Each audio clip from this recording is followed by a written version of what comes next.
Paciente en el reanimador con frecuencia cardíaca de 150, sube a 170, está subiendo a 190, le estás pasando los fármacos, no funcionó el primero, se hipotensó con el segundo, anda preparando las paletas porque se viene el capítulo de código de urgencia de FA y te lo contamos todo.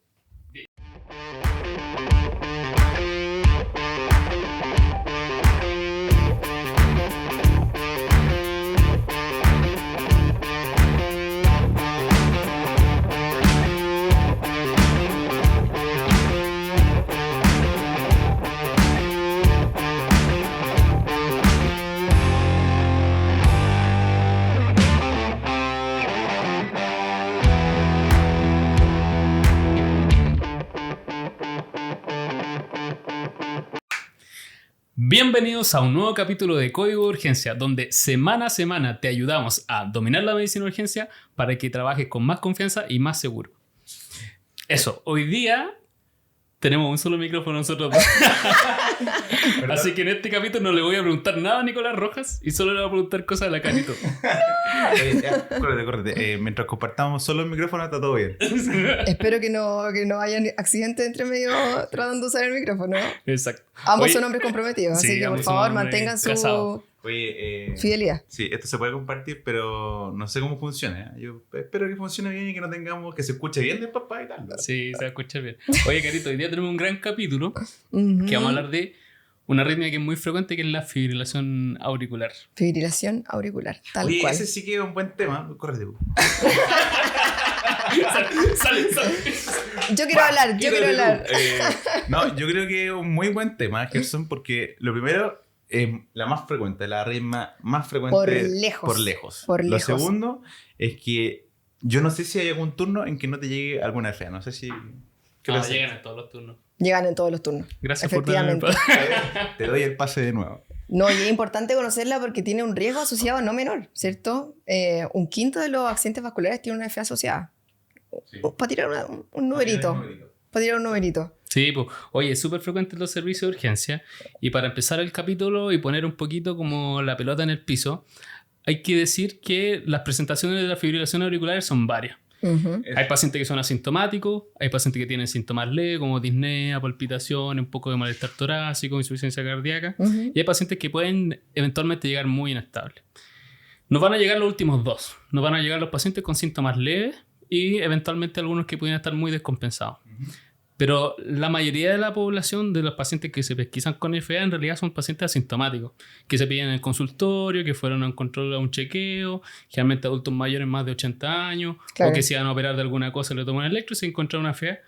Y generalmente una FA con una respuesta ventricular adecuada que permite tomar decisiones con calma y otro setting. Hoy día no vamos a hablar de eso. No. Hoy día vamos a hablar de los que vienen mal. Los que vienen al choque. Eso. Oye, pero a la urgencia. Antes de hablar los pacientes que nos interesan a nosotros, que son aquellos que van a la urgencia, me gustaría preguntarle a Gerson lo siguiente. Oye, Gerson, ya, está bien, vamos a hablar de FA. Vamos a hablar de FA, pero primera pregunta. ¿Cuáles son los diferenciales? Porque no todo arritmia es FA. Lo segundo es cómo la vamos a reconocer y qué consecuencias podría tener esta arritmia en el paciente, tanto en el agudo como en el largo plazo. Oye, esto con nota, ¿no? Esto sin nota. Nota 7, promedio 7. Dale. Ya, bueno. Entonces, poniendo la pelota en el piso y ya hablando de los síntomas, este paciente en la urgencia lo primero que vamos a hacer es tomar un electrocardiograma, porque puede ser que desde la categorización se pesquise que eventualmente viene con una frecuencia un poco alta o viene con algunos síntomas. Entonces vamos a tomar un electrocardiograma y vamos a estar ante la primera pregunta como médico que quizás está empezando: ¿este paciente tiene una FA o no tiene una FA? ¿Cómo la reconocemos? ¿Cómo la reconozco? Clínicamente se dice que es un paciente que tiene un pulso irregularmente irregular, ¿cierto? Y hay algunas cosas, tanto clínicas como electrocardiográficas, que se pueden parecer. La FA como tal es un ritmo que tiene intervalos RR que son irregulares. Basalmente debería tener un QRS que es estrecho, que no tiene aberrancias, que no tiene un bloqueo de rama de base, etc. Y no debería tener onda P. Y su línea de base isoeléctrica tiene estas ondas como fibrilatorias, que se dice. Es una línea de base que no es plana propiamente tal. Oye, ¿te puedo interrumpir para tirar un tip? Un tip. Y digo tip porque alguien puso el otro día en los comentarios como, no digan tips. No, es tip sin ese, porque el tips es plural. Es como el fans. Soy tu... ¿No es Tips and Tricks? No, es tip. Bueno, es que Tips and Tricks es Tips and Tricks, ¿sí? ¿Cachai? Bueno, un tip, no un tips. No, porque no están haciendo bullying el otro día. Pero el tip no es la propina. No, ya. Nos pusimos complejos ya. No, lo complejizamos. Ya se me olvidó lo que Complejizamos no se me olvidó. Que para poder cachar si que es realmente irregular, el papelito no falla. No falla, ¿ya? Ahí pescar 3 QRS y papelito, y pueden mover para el lado. No falla. Y lo otro para las P, mirar para arriba, pues mirar las otras derivadas. Porque uno dice, esa es una P. Pero mire si tiene correlato electrocardiográfico hacia la otra derivada, y esa es la forma de poder dilucidar si esa deflexión positiva pre-QRS es o no es una P. ¿No le presté el micrófono? Sí, sale. Oye, sí, yo creo que ese es un buen dato, pero a mí, ojalá que tengan del electrocardiograma bacán, que es que está todo alineado, sí. Porque cuando tú tomas esa tira clásica, que es como la que está en todos los lugares, la tira larga, lo fome es que las derivadas no están al mismo tiempo que se toman. Sí, es como cierto. Que, en cambio, en esa tira que es cuadrada, como la hoja de oficio, que sale el de 1, de 3, pero al mismo tiempo. Entonces tú puedes correlacionar lo que está pasando en una derivada con el mismo tiempo de la otra derivada. Ojalá que si invierten plata, compren el más bacán. Eso sería lo ideal. Sí. De hecho, lo que acabo de decir solamente se puede hacer en ese tipo de electrocardiograma. Oye, pero y así como el diagnóstico diferencial más claro de arritmia, Gerson, ¿cuál es? ¿Tenía alguna papita para eso, no? No siga para allá, porque me quitó el micrófono. Y hablamos de los tips. Electrocardiográficamente, ¿qué se puede parecer a una arritmia complejo estrecho irregular? Primero, un flutter con conducción variable. Sabemos que el flutter auricular se puede presentar con conducción fija. Por ejemplo, 12-1, 12-1 y se va a hacer regular, pero puede tener una conducción variable, ir alternando, por ejemplo, 12-1 con 4-1 y eso en el trazado largo se va a ver de forma irregular. Hay otros también que se pueden asimilar, por ejemplo, un paciente que tiene extrasístoles auriculares frecuentes, también tanto en el pulso como en el electrocardiograma, también se puede malinterpretar, aunque ese paciente sí va a tener ondas P. También una taquicardia auricular multifocal también se podría parecer a una FA, sin embargo, en un solo trazado, como definición, la taquicardia auricular multifocal va a tener ondas P en una misma derivada que van a tener morfologías distintas, al menos 3 distintas, porque son focos que vienen de distintas partes, ¿ya?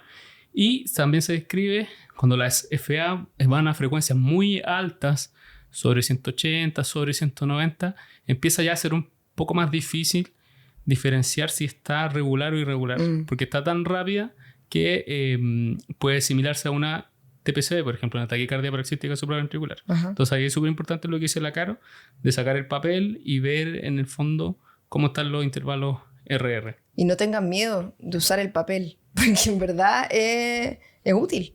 Sí, hasta los más grandes. El papel no tiene nada de ñoño y yo creo que a mí me ha sacado más de un apuro. A mí también. ¿Sabéis para qué el otro lo ocupo harto? Para los bloqueos.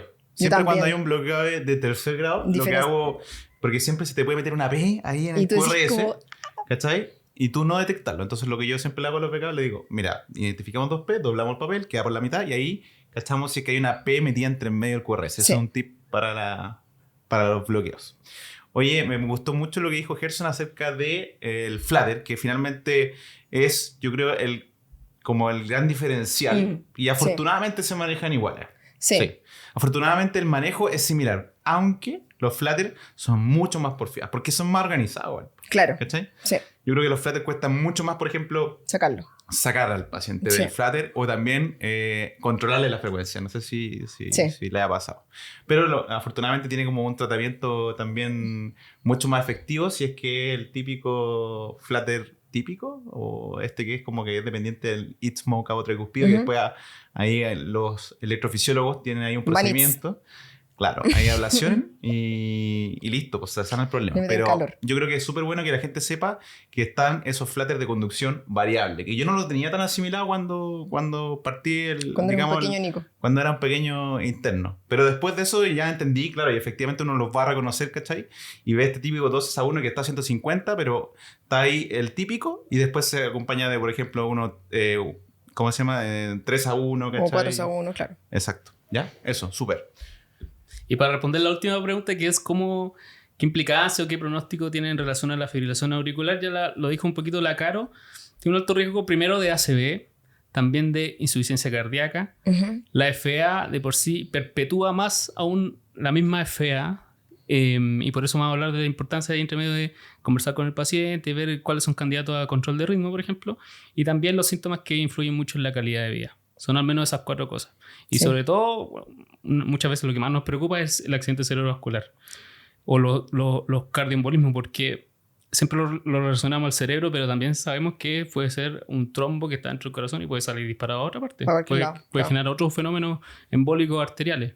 Pero los ACV que produce está escrito que son más graves y de peor pronóstico que otros tipos de ACV. Entonces, al menos esas 4 cosas son a las que hay que estar atentos. Pero esa es la parte fome de la FA, ¿cierto? La parte fome.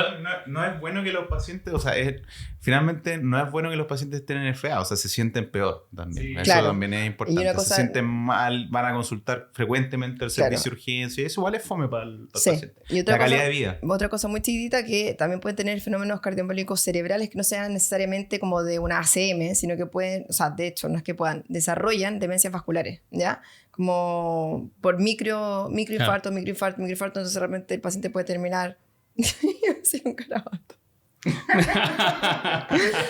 Puede terminar no diga. Leso por tener una FA sin el manejo adecuado. Súper. Oye, Carito, vamos a entrar a lo que a la gente le gusta, la electricidad. Tenemos esta como guía clásica que es de la AJA, que nos habla de ciertos criterios, que son 5, que nos dicen las bradicardias inestables y las taquicardias inestables.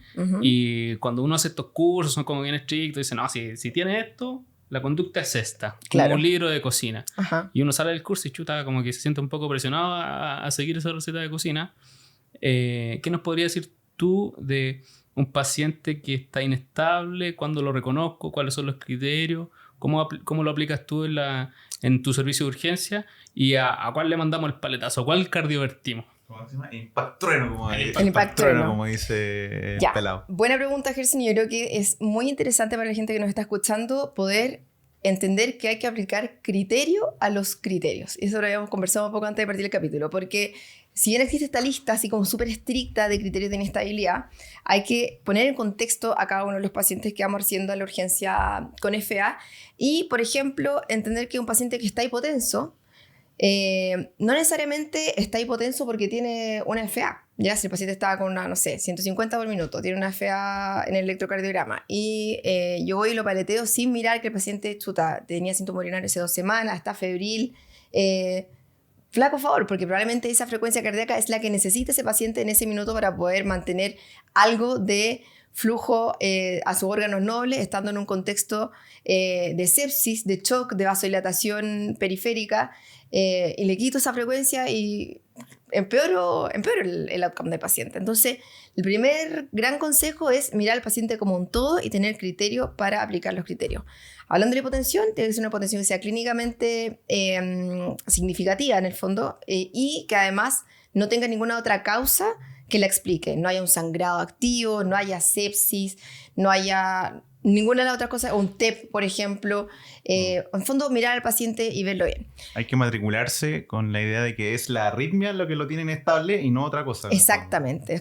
Y buscarlo activamente. En fondo, aplicar las maniobras desesperadas de hablar con el paciente, examinarlo y poder sacar una buena historia clínica y hacer un examen físico acucioso y rápido para poder tomar una decisión clínica efectiva.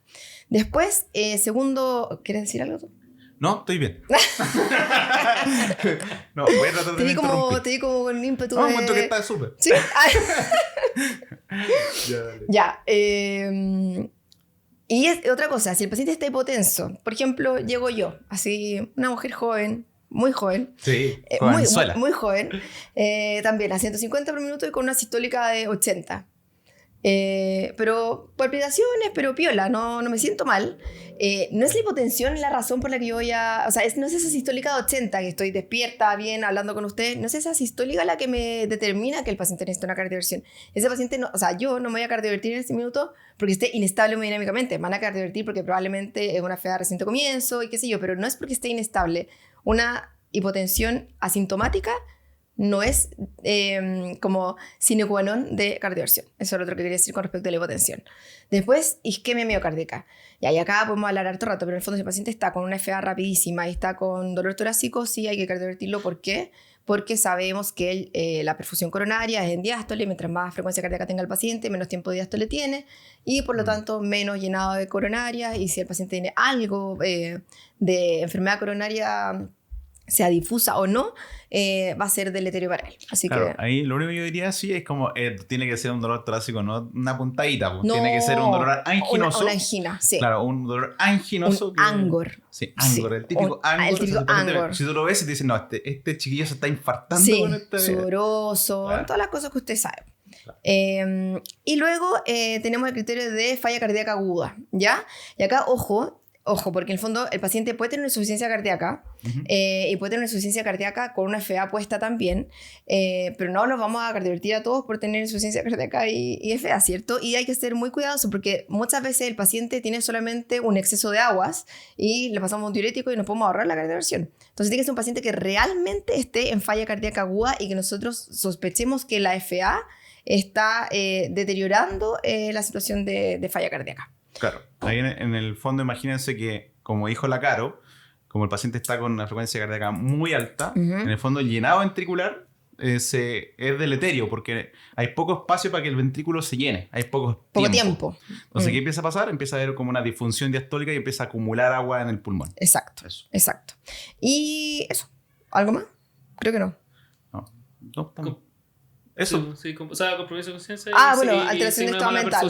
Claro, alteración de estado mental, que es como otro output, así como importante a considerar, si el paciente, claro, está así. Pero yo creo que un paciente hipotenso va a estar con alteración de estado mental también. Es raro que esté como bien despierto. Oye, Carito, yo creo que sí, resumiste todos los criterios de inestabilidad que habría que actuar de manera rápida. Y hacer el impact trueno, la cardioversión. Ay, ¿con cuánto? Era la pregunta. No, ahora eso te quería preguntar. ¿Cómo pongo las paletas? ¿Ya? ¿Cuánta energía le pongo? Da lo mismo si cardioverto a Gerson o a Pelado. ¿Cachai? Eso me gustaría saber. ¿Y ocupáis alguna cuestión? ¿O le llegáis y le mandáis las paletas? Ya. Me gustó tu pregunta, ya. El fondo de la cardioversión eléctrica es un procedimiento. Ya, y como todo procedimiento tiene sus steps. Vamos a seguir hablando en inglés. Tiene sus steps bien marcados. Y tiene que ser en el reanimador, con monitor, por supuesto, un paciente que esté con oxígeno. Vamos a hacer una sedación procedural, etomida o etomida solito. Pues si no está tan inestable desde el punto de vista hemodinámico. No sé qué usas tú, Nico. Yo siempre ocupo, me gusta, tengo un pack para la cardioversión. Para mí etomidato fenta. Porque el MIA dura mucho rato. Lo bueno es que tiene como, o sea, tiene reversor. Sí, está bien. Puede ocupar, digamos, esta cuestión para flumacenil.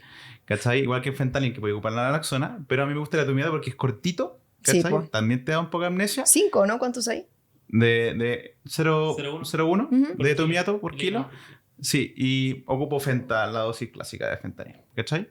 Y eso lo ocupo porque siempre sedación y analgesia, no se olviden, ¿ya? Claro. Y me gusta harto porque creo yo que, por ejemplo, la otra alternativa que ocupar ketamina tiene el problema que también eleva la frecuencia cardíaca, ¿cachai? Sí, y es una dosis que es como border con el efecto disociativo de la quieta y te puede ir a la cresta buscando un paciente para claro. Entonces, la ketamina para cardiovertir no me gusta mucho. Y el propofol, como es cardiodepresor, no lo ocupo en ese porque está inestable, ¿cierto? Sí. Entonces, las únicas alternativas que tú tienes son etomidato, MIA, yo prefiero el etomidato. 0,1 por kilo más fenta. Eso es lo aparte que duele. ¿Han visto la cara que ponen los pacientes cuando no es cardiovertir? Así como... Sí, duele. Les duele. Sí. Ya, entonces, tener ahí la sedación procedural de su gusto, digamos, a mano. Y, bueno, está escrito que ojalá sea ¿cómo se llama? Una cardioversión con bifásica, ¿ya? No monofásica. Da lo mismo si usted quiere poner paletas antero-posterior o antero-lateral, pero es raro hacer una cardioversión así como el paciente sentado. Yo nunca lo he hecho, al menos, no sé si ustedes. No, pero... es que eso los gringos lo ocupan con, no paletas, con los parches. Hay que ocupar los parchecitos que son fifi. Sí, nosotros no ocupamos palas. Usamos palas. Y algo que es súper interesante es que antes se decía que ojalá usar la menor cantidad de energía posible. De hecho, me acuerdo de haber visto cardioversiones con 100 joules, así. O intentos de cardioversión con 100 joules. Y ir escalando de a poquitito. Y eso ya está un poco obsoleto y se parte con 150 joules y si no ya 200. Y algo que también está escrito en las guías es aplicar presión con las paletas para poder disminuir un poco la interfaz, digamos, entre entre la paleta y el corazón.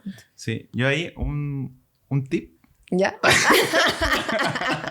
Es que no sé si es tip o tips. Es tip, Me van a retar, pero... No, es tip. Ya, bueno, ya, ok. Tips and tricks. Ya, ok. La cuestión es que si el paciente es obeso, por favor ocupe 200. Porque Sí. le va a pasar que va a estar a 150, le va a hacer cosquilla. Sí. Sí, claro. Yo el consejo que les doy es ocupen mucho gel también. Porque en el Sí. fondo... Lo que va a hacer que no tenga tanto impacto en su piel es, La cantidad aparte de la gel. energía, el gel. Sí, va a ser ¿Ya? bien feo que usted deje un tatuaje de por vida al paciente de 2 paletas. No, Sí, pero también me ha pasado que muchas veces cuando intentan como cardiovertir con menos energía, ponte tú, no, así, yo estando en la beca, rotación externa, no vamos a nombrar, ¿Ya? no, 100 joules, ¿cómo se te ocurre? Sí, po. ¿Cachai? Pero sí que eso Llega es 100 joules antes. y no pasaba nada. Eso es Entonces, antes. 150, Y después, acumulativo. ¿cachai? Y todo eso, al final, tú es mejor como uno al tiro, pero bien fuerte, en vez Claro. de estar ahí a goteo. ¿cachai? Exacto. Otra cosa, otro tip. La mama, hay que, si es que es una mama lo suficientemente grande, digamos, hay que correrla para tener la paleta en el tórax, ya no en la mama, porque ahí la mama, grasa, glándula, o sea, no va a pasar nada de energía por esa Implantes, por favor, corra el implante. o corre el implante. Oye, ahora ya se ven implantes en Sí. en En la privatemia, no sé si son, pero hay implantes ya, pero sí. Sí, Sí. están llegando más edad ahora. Se eso. estaba masificando. Sí, dices tú. sí. Ay, ya me parece. Continuemos antes que no. Continuo, atroz, ya. Ya, dale. Ya, next. Entonces, ¿respondía a la pregunta, Gerson?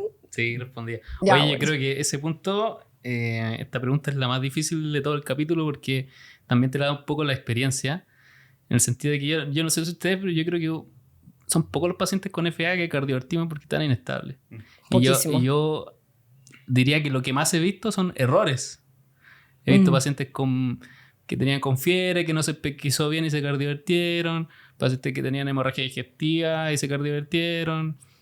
Y así una suma de cosas, porque los 5 criterios, la verdad es que hay que aplicarlos con criterios, no son cosas así cuadradas, hay que verlo en el paciente. La mayoría no necesitan una cardioversión. Ujú. Estoy muy de Súper acuerdo buen dato. contigo. Estoy muy de acuerdo contigo. Es verdad. O sea, Es en cierto. la práctica, yo muy raras veces cardioverto una FA inestable. Sí. Es mucho más frecuente cardiovertir una taquicardia de complejo ancho que llega inestable. La complejancha. ¿Está bien? Sí. Sí, es cierto.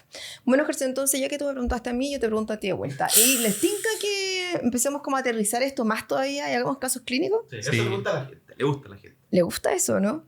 Igual me gusta el tema de la interacción, aunque no interactuamos tanto en el Congreso de Xochimilco. Yo quería más interacción con el público, pero no había tiempo, pues teníamos 20 minutos. Esto era la gente. La fiesta tuvo mucha interacción. Sí, ya llegamos. Parece... Pregúntenle a Pelado. ¡Te creo! ¿Qué cosa Obvio es? que sí, pues grande pelado ahí, Qué cosa, sacando la cara por el equipo. Pelado interactuando en la fiesta Xochimilco.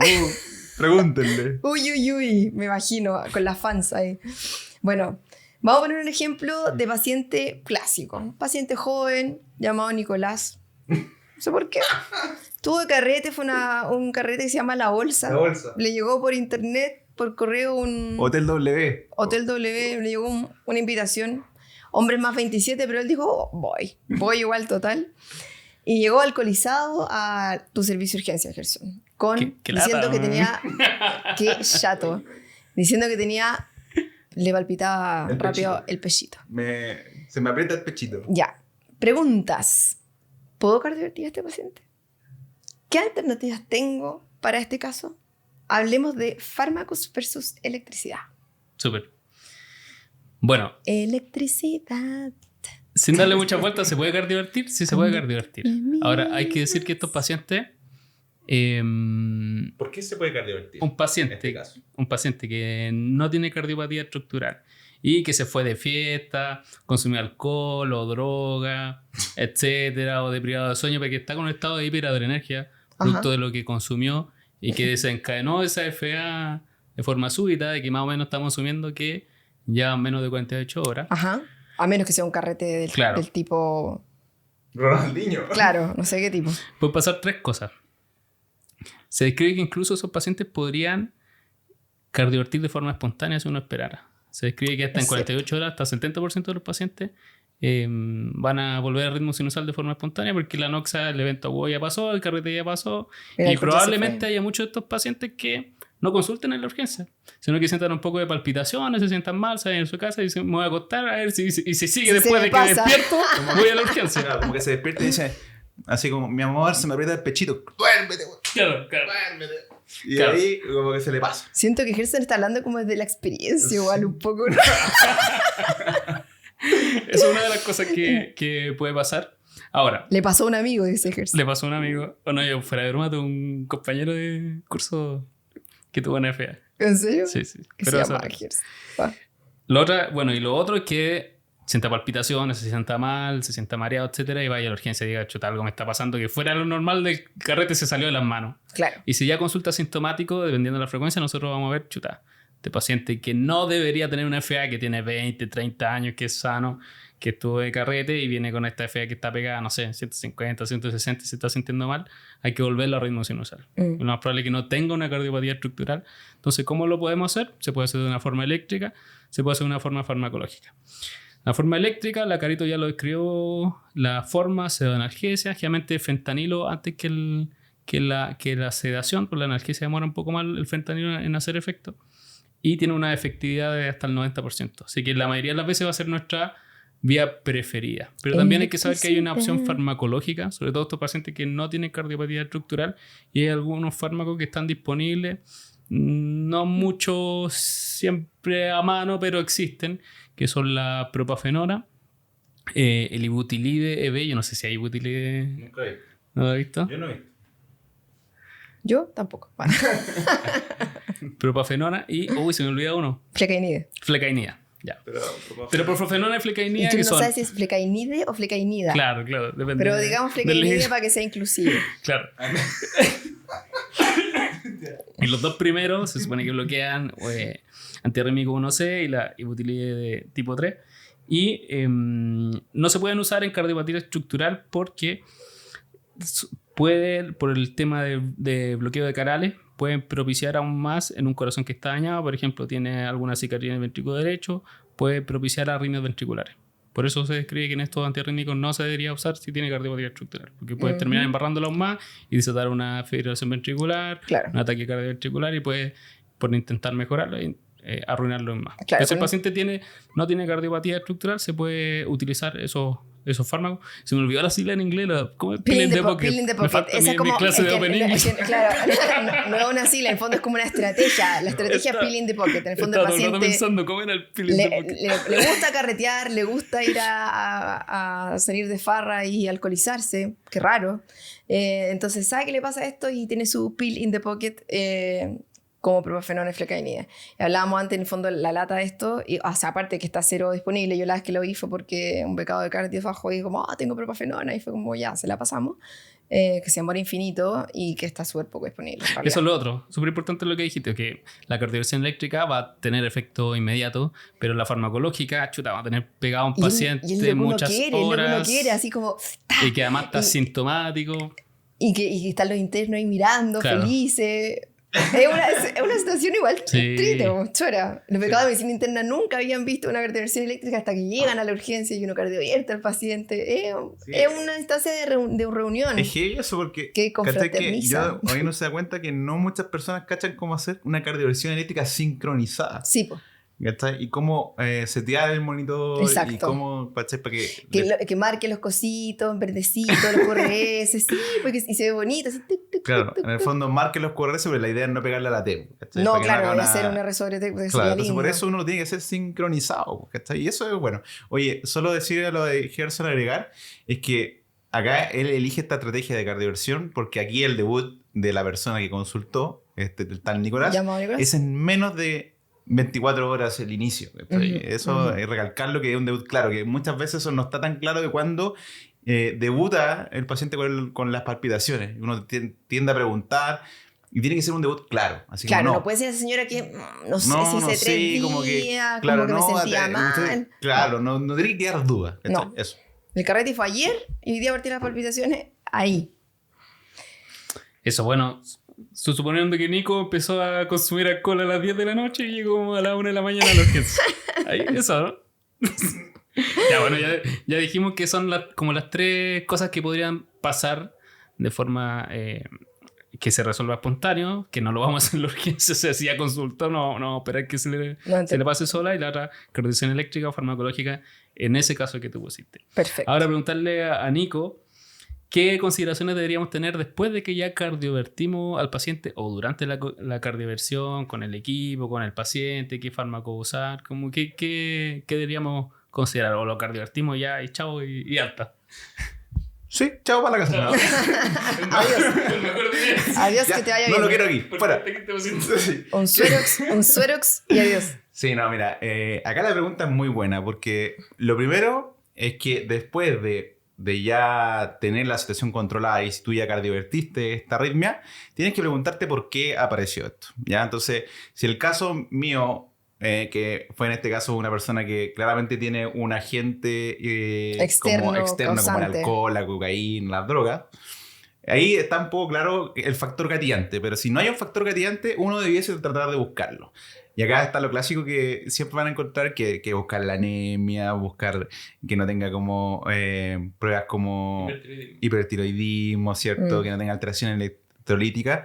Y claro, también obviamente que no sea otra patología asociada como por ejemplo un TEP, una miocarditis, un infarto, etc. Entonces preguntarse un poco qué es lo que está ocurriendo acá, poner la pelota en el piso, como siempre decimos nosotros, y tratar de hacerte una historia de por qué el paciente tiene esta arritmia, ¿ya? Y esto también es un detalle que a la mayoría de los médicos se le olvida, es que después de que tú cardioviertes a ese paciente, pasa un proceso en la aurícula que se llama el stunning de la aurícula, o el aturdimiento, atontamiento de la aurícula. Básicamente la aurícula queda medio atontada. Entonces... Entonces, eso, queda medio atontada. Entonces, ¿qué pasa con ese? La aurícula queda atontada y puede generar trombo. Entonces lo que se recomienda es que en cualquier paciente que se cardiovierte debiese tener al menos 4 semanas de anticoagulación, ¿ya? Eso es algo que no se te debe olvidar, inclusive en ese paciente joven, ¿ya? Ahora, si es que tú eres joven y tienes un score de CHA2DS2 0, la guía actual, que es la última del 2024, dice en la cápite, oye, a lo mejor podrías obviar anticoagular a ese paciente, pero la idea es no arriesgarse. O sea, si podía anticoagularlo por 4 semanas y después suspenderlo, perfecto, ¿cachai? Porque en el fondo sería flaco favor de que el paciente tuviera como un evento embólico en esas 4 semanas.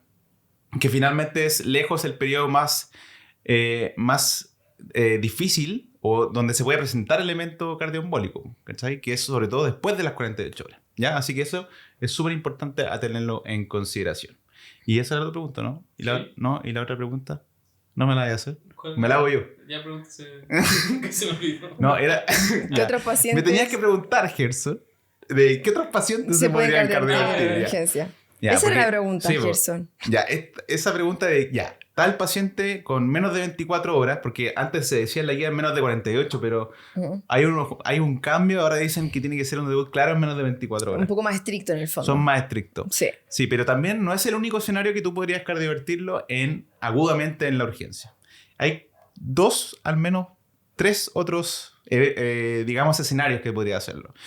El primer escenario es que si el paciente estuvo anticoagulado correctamente por al menos 3 semanas. Si el paciente te llega un paciente que tiene esta FA clásica y sabemos que está anticoagulado y justo revisa en el sistema, oye, mira, tiene todos sus INR adecuados, llevo 3 semanas bien anticoagulado, incluso lleva 4 semanas y está aquí, se siente mal, consultó. ¿Sabes qué? Cardiovertámoslo, no es un pecado y se puede hacer en ese escenario que el paciente lleva al menos 3 semanas con una anticoagulación efectiva, ¿ya? Ese es uno. Segundo escenario sería un escenario que es como de la clínica Mayo. Es como, oye, mira, voy a llamar a un ecocardiografista que haga una eco transesofágica y vea si es que hay un trombo en la orejuela izquierda. Y si no hay trombo ni en la orejuela ni en la aurícula izquierda, perfecto, le podemos dar una cardioversión súper. Ese sería como en la clínica Mayo, ¿ya? Y habitualmente ese escenario es difícil de encontrarlo en Chile. Yo diría que eso lo he visto solamente un par de veces. ¿Ya? No yo nunca. Pero yo nunca. Sí, clínicas sí. Las clínicas del sector oriente probablemente pueden hacer eso. Si tienen abundantes camas, probablemente lo hagan. ¿Ya? Y el otro escenario, como dijimos, es el inestable. Entonces está paciente que se pueden cardiovertir en urgencia, el inestable, debut menos de 24 horas, anticoagulado efectivo oral menos 3 semanas y ecotrance esofágico para descartar trombo en la orejuela. ¿Ya? Eso, así que esos son esos 4 escenarios. No olvidarse que después de una cardioversión, si es que tú hiciste esto, debes anticoagular al paciente al menos 4 semanas por el stanning de la aurícula. Eso.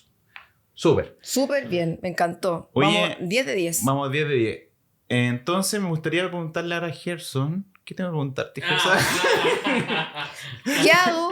No, ¿Qué espérate, hago? ¿qué tenía que preguntarle? ¿Qué alternativas farmacológicas de primera línea? No, pues eso, ahora es un caso. Insuficiencia cardíaca. Ah, chuta. No, ahora es un caso, sí. Ya, mira, ahora... Caso número 2, toda la razón. Sí, pues ya. Pasemos al caso número 2, Gerson. Ya. Momento caso. Sí, momento caso para el público. Ya. Gerson está ahí en el reanimador. Y te llega un paciente, el clásico, y le llega siempre al médico que está en el sapo, que a ti te encanta hablar del sapo porque te acuerdas que estuviste en el sapo y todo, y ahí tú tienes todos tus fans, ¿ya? Entonces, está ahí, te llega ahí en el reanimador del sapo un paciente que está con... ¿Qué edad tiene? El paciente tiene 65 años. Te dice que es fumador y que ahí parece que tuvo un stent, no está claro, tiene como una cicatriz ahí en el pecho, ya tiene una radiografía como cardiomegalia y llega con una frecuencia cardíaca irregular a 170 latidos por minuto. 150, 170 alterna. Pero el paciente está tranquilo. No está inestable, no está con angina, pero sí se siente un poquito con muchas palpitaciones, con un disconfort torácico y decidió consultar. Y el personal de enfermería lo pasa a un box monitorizado reanimador del sapo. La pregunta es, en este caso, no sabemos, por ejemplo, si tiene paciente cardiopatía o no sabemos su fracción de eyección. ¿Qué hacemos, Gerson? No sabemos tampoco cuándo empezó esta arritmia, porque claramente aquí hay factores que me hacen pensar que no es un debut de 24 horas. Claro. Entonces, ¿qué hacemos, Gerson? ¿Cómo podemos controlar a este paciente? ¿Le controlamos el ritmo ahora al paciente o le controlamos la frecuencia? Ya basta de preguntas. ¿Sabes qué voy a decir a esa respuesta? Que si el paciente tiene todas esas cosas, yo cierro mi sapo y no lo dejo entrar y que vaya a la urgencia del hospital mejor. No, pero... ya, entonces tenemos un paciente... Que no sabéis nada. De 65, 70 años y que tiene algún antecedente de cardiopatía. Entonces podemos mal asumir que tiene una fracción de eyección que está más baja. Entonces ese es el escenario. O sea, no es el mismo paciente anterior, paciente joven que probablemente tiene un corazón sano. ¿Qué hacemos? Yo creo que hay que separar un poco ahí las cosas. Uno, pensar en que si ese paciente ya tenía esa FA de base o no lo sé. ¿Qué fue lo que lo descompensó? Eso es algo que siempre tenemos que tener en mente. O sea, el paciente tiene dolor por algún motivo, el paciente tiene fiebre, está infectado, el paciente se está infartando, el paciente está con una neumonía, etc. Eso es una cosa. Siempre hacer ese ejercicio mental de forma paralela y no solo irse de cabeza, este paciente está con una frecuencia de 150 y la guía dice que tiene que estar bajo 110, entonces se le puede ir a bajar. No. Eso es una cosa. Pero si ya hicimos ese ejercicio mental y está rápida porque quizás tenía bisoprolol y no se lo estaba tomando, o es recurrente, etc. Y quiero bajarle la frecuencia porque está asintomático, porque tiene palpitaciones, tengo una serie de opciones farmacológicas. Y quiero ser súper puntual en decir, primero voy a nombrar algunos fármacos que se usan de forma habitual y después vamos a aterrizarlo a este caso. Fármacos que se usan de forma habitual: betabloqueo, y lo que hay en mucha urgencia en Chile, propanolol LV. Claramente no es el mejor. Las guías dicen esmolol, metoprolol, pero no está en casi ninguna parte. Entonces tenemos nuestro simple propanolol. Sí, ¿sabes que no está en Chile? Bueno, no está en Chile no porque sea caro, porque es tan barato que no le sale cuenta traerlo a la gente. ¿Sí? El color es muy barato. ¿En serio? ¿Cacha? Bueno, calcio antagonista, verapamilo y el TSM. Sobre todo verapamilo, el que está disponible en muchas partes. Los no dihidropiridínicos. Tenemos digoxina, tenemos amiodarona, tenemos el famoso sulfato de magnesio y tenemos la natoxidoseo cedilanide. Esos últimos dos, ultra prostituidos. Por ahí un urgenciólogo decía el magnesio y el agua no se le niega a nadie. Esos últimos dos con menos evidencia. Y son coadyuvantes, son súper importantes, son coadyuvantes. O sea, el sulfato de magnesio, como que hay algunos estudios que lo avalan, pero no es la terapia inicial, y la natoxidose ni me voy a pronunciar de eso. Sí, no es Ahora, claro, ahora, en ese paciente que tiene insuficiencia cardíaca, lo importante del concepto es que es relativamente peligroso darle beta bloqueo o calcio antagonista, porque un paciente que su función ventricular está ahí entre Tongo y los vilos, y si se la baja aún más por querer apoyar, ayudar al paciente, puedo arruinarlo aún más y puede causar hipotensión, etc. Son opciones, pero hay que tratar de complementarlo. En el sapo no va a tener ecocardio, pero quizás si en alguna otra parte tengo disponible, quizás mirar ese corazón, mirar cómo está, tratar de buscar si tiene algún ecocardio reciente que tenga alguna fracción de eyección, y complementar mi decisión de qué fármaco voy a utilizar en el control de frecuencia. ¿Ya? Ujú. Ahora preguntarle a la Carito como de toda esta rama de cosas. de fármacos. ¿Qué usaría en verdad? ¿Qué usarías tú? Como qué dosis le recomendarías a la gente en ese contexto? ¿Cómo tomar la decisión? Ya, la verdad, voy a asumir que seguimos en el sapo y que no tenemos más información, y que es un paciente que muy probablemente tiene una fracción de eyección baja. Como primera línea, en ese caso, aterrizado, yo usaría o la natoxidose o amiodarona. Esos serían mis dos fármacos. No usaría propanolol por el susto de que fuera un paciente con una fracción de eyección demasiado disminuida, a menos que, lo hablamos antes de partir el capítulo, en el fondo el paciente estuviera muy rápido y se viera bien. En el fondo, si el paciente está a 170 por minuto y está así como con palpitaciones, pero se ve bien, ese paciente es improbable que tenga una fracción de eyección de menos 40%, porque si tiene 35% de fracción de eyección a 170 por minuto, el paciente se está muriendo en el fondo, o sea, estaría muy, muy, muy, muy mal. Entonces, si el paciente se viera demasiado bien y tuviera una frecuencia cardíaca muy alta, sí quizás me atrevería a pasarle el clásico propanolol EV que los cardiólogos odian, pero que para nosotros es un buen caballito de batalla. Si no, si el paciente se ve mal y no tengo ninguna otra causa que me esté descompensando al paciente, que me haga pensar que necesita esa frecuencia cardíaca para poder mantenerse relativamente bien, le podríamos pasar o la natoxidose, los clásicos 0,4 miligramos que no le hacen mal a nadie, digamos, y que entendiendo que es un inótropo negativo, perdón, un inótropo positivo, pero cronótropo negativo, ¿cierto? Entonces le quitamos frecuencia, pero le damos fuerza al corazón. Entonces como que ni chillo ni limonada, digamos. Y podemos pasar el magnesio, los 2 gramos de magnesio B en 10 minutos, como dijiste tú, el magnesio no se le niega a nadie. Y si no, la clásica amiodarona, ¿cómo dijiste tú? La sucia. La sucia. Que aquí hay varios protocolos, pero clásico 150 o 300 miligramos de en bolo como en 1 hora, y después los 900 o 1200 o 600 también he visto para completar la dosis total en 24 horas. Aquí deberíamos sincerarnos que a las urgencias no nos gusta la amiodarona. No. Sí, no, pero mira, yo creo que porque caché que como que todos tendríamos un approach medio distinto y no necesariamente son errados, no necesariamente hay como una alternativa correcta. Claro. Yo, por ejemplo, si tú me preguntas a un paciente que tiene una FA a 170 por minuto y yo no sé o creo que tiene una FEBI baja, lo que sí o sí no ocuparía sería un bloqueador de calcio, que en el fondo es una contraindicación, es en un paciente que tiene una FEBI bajo 40, es ocupar bloqueador de calcio. Claro, eso no. Eso es lo primero que hay que tener claro. Sí. Pum. Y lo que sí, ¿podrías ocupar beta bloqueo? Sí, porque sí que el paciente no está con una FA que tenga como insuficiencia cardíaca aguda. O sea, el beta bloqueo tiene como una serie de contraindicaciones, y dentro de las contraindicaciones relativas, yo te diría, o ya las formales, obviamente si tienes broncoespasmo, un paciente que es asmático no le vamos a poner beta bloqueo, o si más encima está con una crisis asmática, peor. ¿Cachai? O un paciente que tiene enfermedad arterial periférica, o un paciente, ¿cachai? Con esas cosas no se ocupa el beta bloqueo, pero si no tiene una insuficiencia cardíaca aguda inestable o que está, digamos, con sintomática, podría ocupar beta bloqueo. Claro, acá nosotros tenemos propanolol, que como uno lo da de 1 miligramo, ¿cierto? Lo pasa a 1 miligramo y tiene que esperar al menos unos 5 minutos para pasar a otro miligramo. Y uno, en teoría, pudiese llegar a la dosis tope, que es de 0,1 por kilo, pero uno nunca llega a esa dosis, porque ya sabéis que al tercero que ya no te funcionó, al tercer propranolol, nadie está pasando 7 ampollas de propranolol. Claro, entonces yo ahí como que ya al tercero yo digo, oye, aquí fallamos, digamos, ya no, este no sirvió. Pero cuando yo sí ocupo los coadyuvantes que dice Gerson, yo ocupo, efectivamente, me ayudo cuando ya veo que en la primera fármaco que le paso al paciente no mejora a los 5 minutos.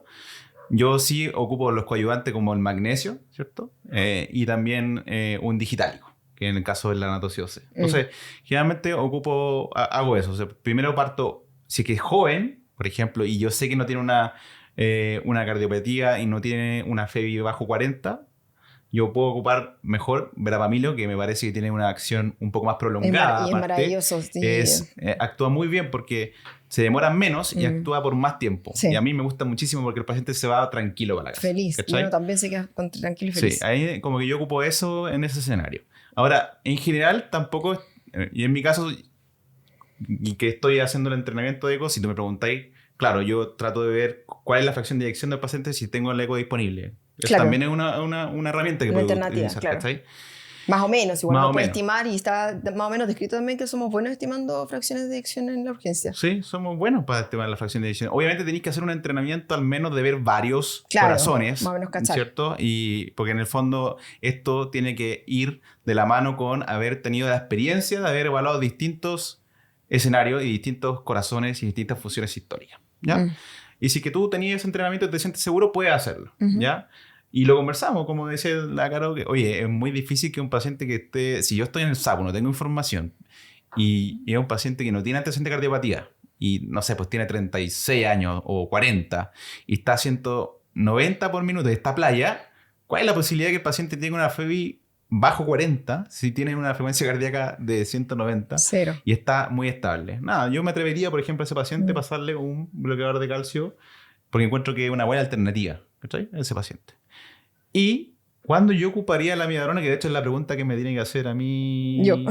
la Caro. O sea, como ¿qué podría usar en segunda línea? Sí. Porque ya, si por ejemplo falla la primera línea, onda el beta bloqueo, el bloqueador de calcio, si falla y yo me voy a la segunda línea, tendría que ocupar la amiodarona. Y la amiodarona, claro, nosotros le decimos, le dicen la dirty bitch. Sí. Porque en el fondo es como la prostituta de los canales. Ya, es así. Porque actúa es beta bloqueante, tiene un efecto beta bloqueante. Lo habíamos revisado que también es como bloqueador de potasio, bloqueador de los canales de calcio, bloqueador de los canales de sodio. Entonces, tiene un efecto que es de una impregnación y que tiene varios efectos, ¿ya? Claro. Entonces, es como que si uno no sabe qué darle, por eso la gente dice, amiodarona, y probablemente la chunte. Igual, claro. Igual, ¿cachai? Y probablemente no va a estar mal, pero hay que saber cuándo ocuparla, porque tiene el riesgo, obviamente, de que si tú lo pasaste, tiene un riesgo de cardiovertirlo al paciente. Claro. ¿Cachai? Y si no lo tenía anticoagulado, si no upsi. Y estamos hablando de que le vaya a pasar un medicamento que tiene el efecto de efecto adverso de cardiovertirlo, es algo que tú no querías cardiovertir. Claro. Entonces tú asumes ese riesgo, pero porque sabéis que tu primera línea falló. Claro. O el paciente está inestable, por ejemplo, distinto sería el escenario que tenía un paciente ahí con una insuficiencia cardíaca aguda descompensada. Claro. Este escenario, mira, paciente con insuficiencia cardíaca aguda descompensada, y que además tiene una FEBI bajo 40, tú no puedes ocupar ni bloqueador de calcio ni beta bloqueo. En ese escenario te tenés que ir a la segunda línea, sí. ¿cachai? Y ahí tenés que ocupar la amiodarona. En ese escenario, asume el riesgo de que se pueda cardiovertir y chuta, ya te lo lleváis para la casa y decís, bueno, ahí es lo que se puede hacer nomás. Afortunadamente muchos de esos pacientes ya vienen anticoagulados. Sí, tienes razón, es verdad. CFA ya conocido. Es cierto. Sí, pero digamos ahí, ocupo la dosis que ocupa que dijo la Carito muy bien, dijo 300 miligramos en una hora, bueno. Y después de eso tenéis que cargarlo porque probablemente el paciente va a seguir con la FA, y ahí llega una toma, de hecho ahí la pregunta para después a Gerson de cuándo hospitalizar a un paciente con FA, pero la vamos a dejar ahí, y la cosa es que sí, efectivamente 300 miligramos y después uno da la carga en 24 horas que entre 900 y 1200. 1200 en 24 horas, que está escrito según la guía. Sí. Eso es lo que yo creo que como en resumen uno tiene distintos escenarios. Ahora, es un temazo igual esto. Sí. No es tan fácil. Hay que agarrarle el ritmo y la frecuencia. Wow. Sí. No se rieron con mi chiste. Era un chiste muy rápido para nuestro cerebro, perdona. El ritmo de la frecuencia, el ritmo de la... Ya, chao. Ya. Oye, No, tengo otra... fue muy lenta. Sí, Dale. tengo otra pregunta, Nico. Oye, y chicoteamos los caracoles porque no tenemos timer acá, pero... Oye, estamos ya muerto pura, rato. dijimos que era muy Ya. rápido esto. ¿Qué onda? ¿Cuánto ¿Cuándo llevamos tropo? hablando? ¿Cuándo tropo para estos pacientes? ¿Le Ya. tomamos tropo o no? Sí, Oye, me lo sirve. este es una buena pregunta porque el tema de la troponina. Oye, esta cuestión, por favor, La troponinitis. deje de tomar troponina todo, por favor. Y no solamente nosotros se la vamos a agradecer, sino que también los cardiólogos. Te seguro que si los cardiólogos van a defender Sí. este episodio de Sí. por favor no tomen la troponina a las FA.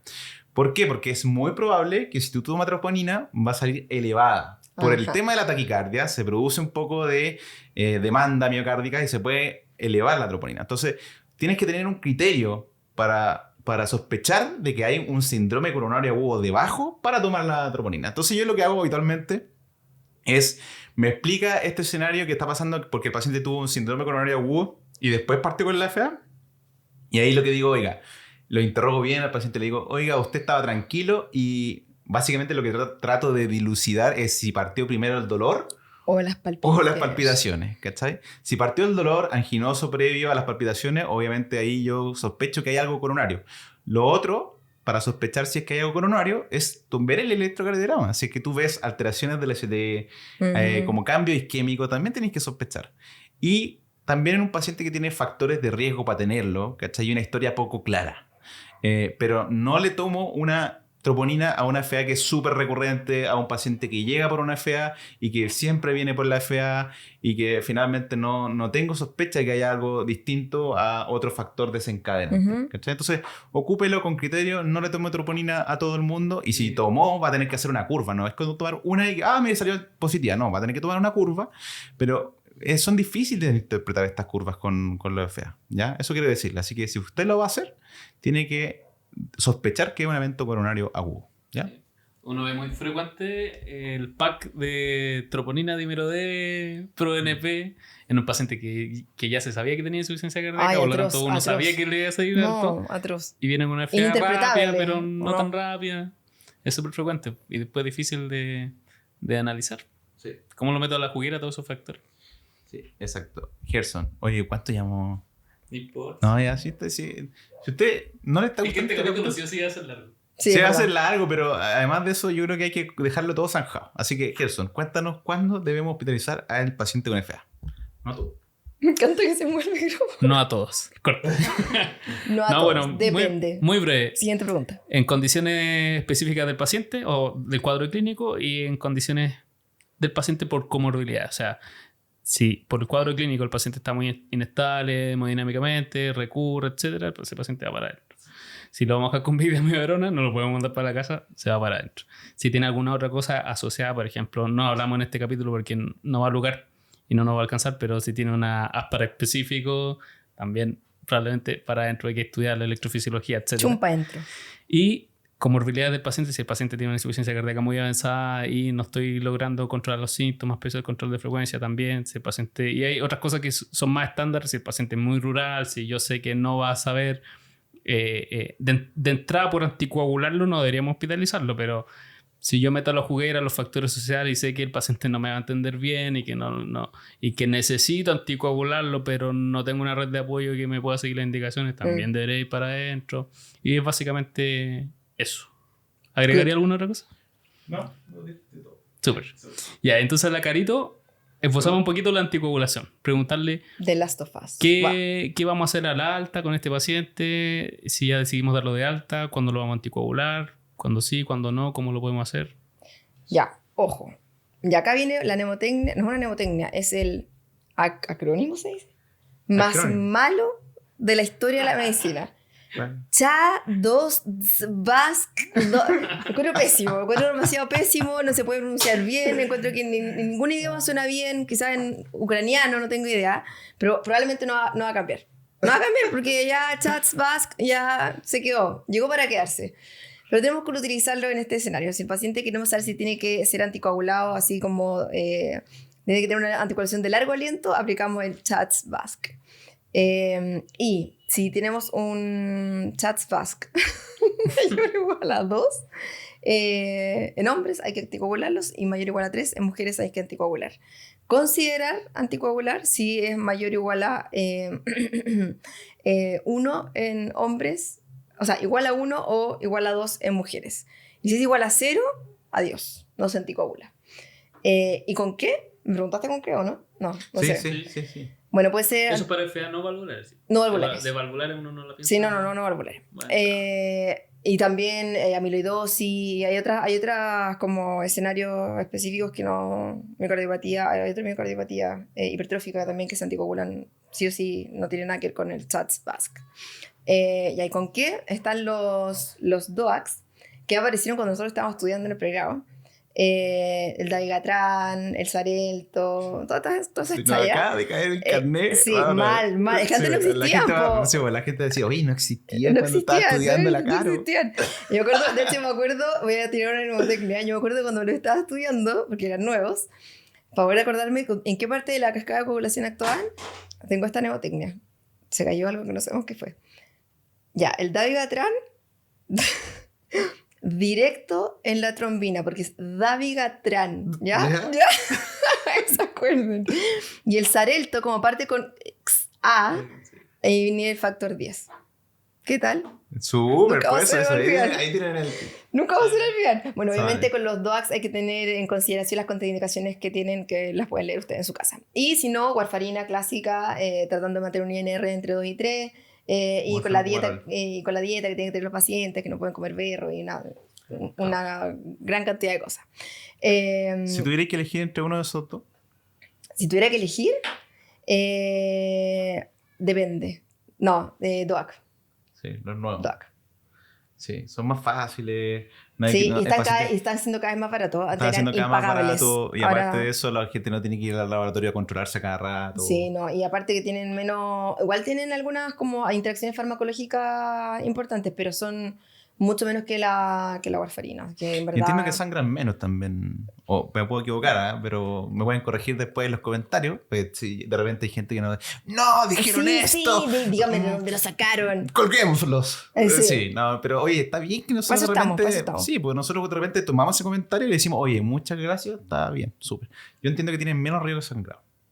Y que la efectividad es igual y tienen menos riesgo de sangrado. Es más estable, claro, son más estables. Claro, el problema es cuando sangra porque no hay reversor. Pero bueno, esos son detalles. Oye, claro. Lo otro, claro, lo que decía Gerson, ojo solamente en el escenario de las FAs que son valvulares, que básicamente se refiere a una FA que tiene una estenosis mitral reumática, ¿ya? Y que la estenosis es como lo peor escenario, porque la estenosis mitral son altamente reumáticas. Con una FA es como el escenario donde tú tenés una probabilidad de trombo muy alta, ¿cachai? Como que son muy protrombóticas ese escenario. Entonces ahí se recomienda que sea con antagonistas de la vitamina K, sí o sí, ¿ya? Eso. Exacto. Hay otros dos factores que metería en la juguera, que son los renales muy avanzados y los que usan válvula protésica metálica. Mecánica. Sí. Mecánica. Metálica. Entonces, dame ese clip de nuevo porque la gente no escuchó. Sí se escuchó. Las pacientes con disfunción renal severa, porque la mayoría de estos pacientes tienen insuficiencia cardíaca, son hipertensos, son diabéticos y en el PAC tienen enfermedad renal crónica etapa 4, pues lo yendo con la 5. Cada que sí, entonces ese factor también tenemos que meterlo a la juguera, y los pacientes que tienen prótesis valvulares mecánicas. Claro, eso es que está contraindicado el uso de los DOACs porque son más, aunque uno no lo pensaría, pero son más protrombóticos. O sea, se trombosan más esas válvulas si tú usas un DOAC. Por favor, si usted está en el CEFAM, no le cambie a los pacientes con válvula protésica, no se lo cambie por un DOAC. Porque pasa mucho eso, no pasa infrecuente y los pacientes terminan con un shock cardiogénico por una estenosis protésica de la válvula y flaco favor, porque es muy difícil la alternativa. ¿En Temuco se han muerto pacientes en el último tiempo? Sí, sobre todo las mitrales. Sí. Así que eso sería. ¿Estamos o no? Estamos. Oye, temazo. Sí. Temón. Esperemos que tenga... ahí déjenos en los comentarios si les gustó. Si quiere que sigamos compartiendo el micrófono con Gerson. Un capítulo con Luchito Quiñeñera en algún momento, porque nos hable ahí de su magia, de cómo hace el estudio electrofisiológico, de cuáles le hace ablación, porque ese otro tema que de repente nos queda un poco lejano, pero también es un manejo de un Sí. setting específico de la FA. Sí, yo creo que se vienen más capítulos con invitados. Lo que pasa es que está difícil como que ellos de calzar los horarios. Pero se vienen, tranquilo. Oye, eso ha sido un tremendo capítulo. No lo dijimos, pero recuerde suscribirse, por favor, a todos nuestros canales. No lo dijiste al principio. Ni un punto menos. Ya, recuerde suscribirse a todos nuestros canales, a la página, para recibir nuestra información gratuita adicional. Y eso sería todo. Nos vemos en el siguiente capítulo de tu podcast favorito. Código de Urgencia.